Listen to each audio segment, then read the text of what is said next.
అరే అంత ఎండలా 3 గంటలు ఎట్లా నిలబడినవురా నువ్వు? అరే ఊరు పేరు తెలియనోనికి 40,000 రూపాయలు ఇస్తావా నువ్వు?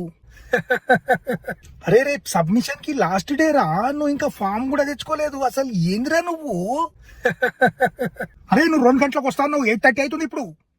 ఆ అరే ఎప్పుడు చూసినా బయట తిరుగుతూ ఉంటావు, ఫోన్లు ఉంటావు, లేకపోతే టీవీ చూస్తూ ఉంటావు. నువ్వు బుక్ పట్టింది నేను ఇప్పటిదాకా చూడలే. నీకు 580 ఎట్లా వచ్చినాయి రా 600 లా?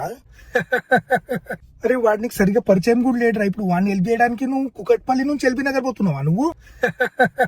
అరే స్పోర్ట్స్ అడిగితే స్పోర్ట్స్ చెప్తావు, ఎకనామిక్స్ అడిగితే ఎకనామిక్స్ చెప్తావు, బయాలజీ అడిగితే బయాలజీ చెప్తావు, బ్యాంకింగ్ అడిగితే బ్యాంకింగ్ చెప్తావు, అస్సాంలో ఏమైతుందంటే అది చెప్తావు, అమెరికాలో ఏమైతుందంటే అది చెప్తావు, మిడిల్ ఈస్ట్ లో ఏమైతుందంటే అది చెప్తావు. అసలు నీకు ఏ ఏరియాలో నాలెడ్జ్ లేదురా, నాకు అర్థం కాదు.